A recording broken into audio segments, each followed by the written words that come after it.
Iya, salam saudara. 5 tahun lalu saya melihat video YouTube penjelasan dari Pak Bambang Nurseno mengenai aktivitas Yesus di umur 12 sampai 30 tahun. Kemana Yesus? Ya nggak kemana-mana, dia di Nazaret saja. Kenapa? Alasannya banyak. Nah, setelah Talmud, itu untuk mempersiapkan dia usia 12 atau 13 tahun, dia bar mitzvah, lalu masuk di Bet Midras. Setelah Bet Midras, dia belajar, lalu usia 30 tahun baru dia boleh mengajar. Makanya jelas Anda mencari Sweet 17-nya Yesus, ya tidak ketemu pikiran orang Eropa atau Amerika untuk memandang Yesus yang jelas-jelas Yahudi. Saya sering mendengarkan penjelasan beliau, terutama dalam hal sejarah gereja dan sejarah doktrin. Tahun 1990 saya membaca bukunya Pak Bambang yang berjudul Telaah Kritis atas Injil Barnabas. Ini bukunya. Sebelumnya saya juga sudah membaca karya Hamran Amri ya, yang berjudul Injil Palsu Barnabas, cetakan tahun 80-an. Ini bukunya. Kemudian juga karya B.F. Druce dan J. Slom berjudul buku yang disebut Injil Barnabas, cetakan keempat tahun 89. Ini bukunya. Buku ini tidak berhubungan dengan topik kita sekarang ini, hanya sekadar menunjukkan. Tetapi ketika mendengar penjelasan Pak Bambang mengenai kemana Yesus di umur 12 sampai 30 tahun, saya sedikit bertanya, karena beberapa sumber yang saya pelajari ada perbedaan signifikan. Lalu kemudian saya menjumpai video-video dari orang-orang lain di medsos yang kemungkinan hanya meniru pemahaman Pak Bambang. Nah, seperti ini misalnya videonya. Ternyata ini yang dilakukan Yesus ketika usia 12-30 tahun. Ternyata ini yang dilakukan Yesus selama usia 12 sampai 30 tahun. Baik, mari kita bahas. Kita mendengar rumor bahwa Yesus pernah pergi ke India atau Tibet. Cerita ini muncul bukan dari sumber Kristen awal, tetapi ratusan tahun kemudian. Ini menjadi populer ketika Nicholas Notovitz menerbitkan buku berjudul The Unknown Life of Jesus Christ tahun 1894. Ia mengklaim menemukan naskah di Ladakh, Tibet tentang Yesus di India. Tetapi kemudian para sarjana menilai kisah ini palsu karena tidak ada bukti naskah yang bisa diverifikasi. Tidak ada naskah aslinya. Jadi tidak ada juga tulisan bapak-bapak gereja abad 2-4 yang menyebut Yesus pergi ke India atau ke tempat lain di luar Israel sebelum pelayanannya. Juga tidak ada bukti sejarah atau catatan kuno Yahudi, Romawi, atau Kristen yang mendukung perjalanan Yesus ke India. Jadi ini sudah fix, Yesus tetap berada di Israel pada saat berumur 12-30 tahun, atau yang dikenal dengan The Lost Years itu. Nah, saya juga membaca Pirkei Avot bab 5, Mishnah ke-21 yang memuat daftar umur untuk berbagai tahap kehidupan orang Yahudi sampai usia tua. Ini tradisi rabbinik yang terkenal, sering dikutip dalam literatur Yahudi. Pirkei Avot bab 5, Mishnah ke-21 ini memuat tahapan usia dalam kehidupan orang Yahudi. Di situ ada tahapan-tahapan dari umur 5 tahun, 10 tahun, 13 tahun, 15 tahun, 18 tahun, 20, 30, 40, sampai 100 tahun. Kalau kita baca di situ dari umur 5 tahun itu bacaannya Ben Kames Shanim La Mikra. Itu umur 5 tahun untuk kitab suci atau Mikra. Ben Asher La Misnah 10 tahun untuk Misnah.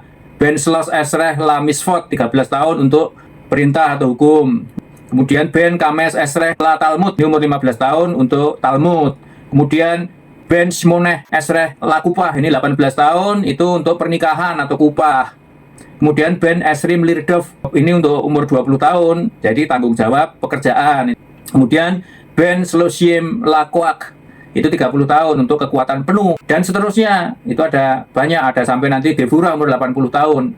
Jadi Pirkei Avot ini bukan sekedar kurikulum sekolah atau tahapan pendidikan, tetapi jenjang atau tahapan hidup orang Yahudi. Kata Pirkei Avot itu adalah bahasa Ibrani, yang secara harfiah berarti pasal-pasal atau bab-bab para bapa. Pirkei itu bentuk jamak dari perek, bab atau bagian atau pasal. Jadi Pirkei itu bab-bab atau pasal-pasal. Avot itu jamak dari kata av atau ab ya, bapa atau leluhur. Avot atau para bapa sering dipakai untuk tokoh pendiri, pemimpin rohani atau guru besar. Jadi Pirkei Avot, bab-bab para bapa atau ajaran-ajaran etika bapa leluhur.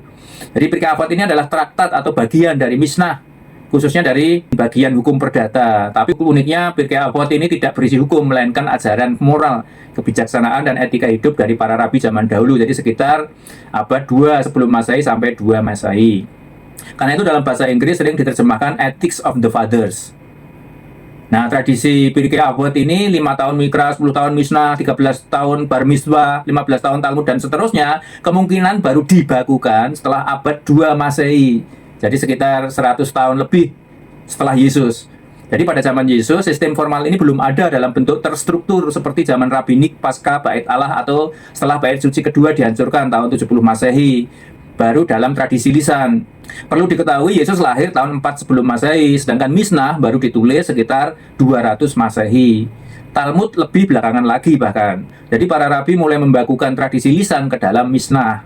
Tapi tradisi lisan Yahudi sudah diajarkan sebelum dibukukan. Jadi wajar kalau anak Yahudi sudah dikenalkan Taurat sejak usia kecil. Nah, pertanyaannya apakah tradisi ini diikuti oleh semua anak-anak Yahudi? Oke, kita tahu pendidikan sangat penting bagi orang Yahudi dan Taurat adalah pusat hidup mereka. Ulangan 6 ayat 7 mengatakan haruslah engkau mengajarkannya berulang-ulang kepada anak-anakmu. Nah, ini menjadi dasar kewajiban belajar bagi anak-anak Yahudi. Dalam pendidikan dasar Yahudi, anak-anak Yahudi tidak harus pergi ke Yerusalem untuk belajar. Di setiap kota atau dusun yang ada sinagog, biasanya juga ada tempat belajar dasar. Anak-anak diajarkan membaca Taurat, doa-doa, dan tradisi. Jadi anak Nazaret seperti Yesus pasti bisa mendapat pendidikan dasar Yahudi di lingkungan lokalnya atau di sinagog setempat. Pirkei Avot 5, Mishnah 21 adalah teaching ideal. Jadi ajaran normatif rabinik, bukan laporan statistik. Jadi Pirkei Avot memberi kerangka tahapan hidup. Sebaiknya umur sekian belajar ini, umur sekian menikah, umur sekian punya hikmat, dan seterusnya. Tetapi faktanya banyak anak Yahudi pada zaman Bait kedua seperti zaman Yesus tidak sempat menuntut ilmu tinggi karena harus bekerja di ladang, nelayan, berdagang, atau jadi pengrajin. Yesus sendiri dari Nazaret Galilea, daerah pedesaan di utara yang jauh dari Yerusalem, pusat pendidikan dan keimaman. Meskipun tradisi Yahudi menekankan pentingnya Taurat, pendidikan formal seperti Beit Sefer, Beit Midrash, dan seterusnya pada masa itu tidak diikuti oleh semua anak. Hanya sebagian kecil, terutama anak laki-laki dari keluarga cukup berada atau yang dekat dengan sinagog yang bisa melanjutkan belajar Taurat. Josephus Flavius, seorang sejarawan Yahudi abad pertama, menulis bahwa semua anak Yahudi diajar membaca. Artinya memang pengajaran dasar untuk membaca huruf Ibrani dan doa-doa diajarkan sejak usia 5 tahun. Zaman itu, anak-anak Yahudi biasanya belajar dasar Taurat di sinagog setempat, mungkin sampai usia 10 sampai 12 tahun. Setelah itu, mereka membantu pekerjaan keluarga di ladang atau kerajinan rumahan, membantu berdagang atau membantu orang tua atau anggota keluarganya yang bekerja sebagai nelayan dan sebagainya.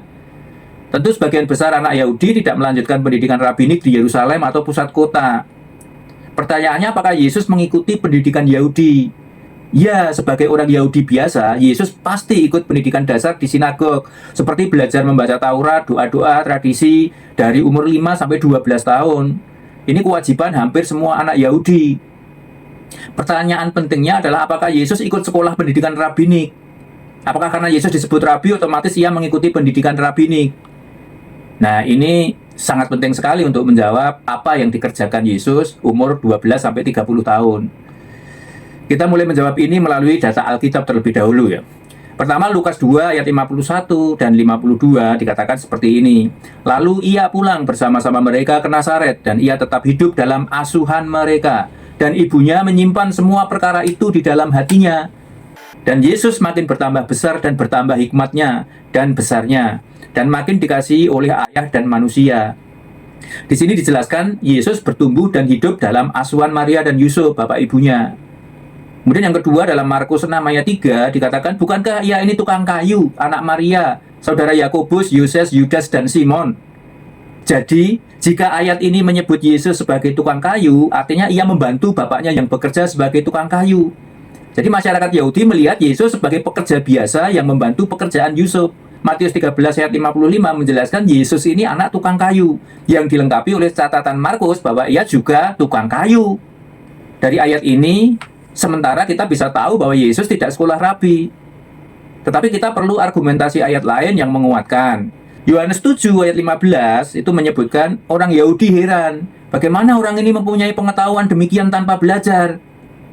Apa makna ayat ini sebetulnya? Jadi di konteks sejarah dari ayat ini adalah peristiwa saat Yesus sedang mengajar di Bait Allah Yerusalem pada hari raya Sukot atau Pondok Daun, salah satu hari raya besar Yahudi. Banyak pengunjung dan pemimpin agama yang hadir pada saat itu. Yang dimaksud orang-orang Yahudi di sini adalah para ahli Taurat dan pemimpin agama. Mereka terbiasa menguji otoritas pengajar. Mereka heran karena Yesus bukan lulusan sekolah rabi atau Bet Midras, atau tidak pernah menjadi murid rabi terkenal seperti Rabi Samai atau rabi di zaman sebelumnya yang terkenal, yaitu Rabi Hillel misalnya. Biasanya seorang yang akan menjadi rabi itu mengikuti pendidikan rabbinik dan dimuridkan oleh seorang rabi. Seperti hanya dicatat dalam Kisah Para Rasul 22 ayat 3, Paulus dimuridkan oleh Rabi Gamaliel. Mereka orang-orang Yahudi tadi tahu dari mana asal Yesus, jadi bukan dari lingkungan akademik Yerusalem. Namun pengajaran Yesus sangat dalam, penuh hikmat dan dengan otoritas yang kuat, sehingga mereka bertanya dengan takjub. Yesus menegaskan jawabannya di ayat yang ke-16. Jadi Yohanes 7 ayat 16. Ajaranku bukan dari diriku sendiri, tetapi dari Dia yang telah mengutus aku.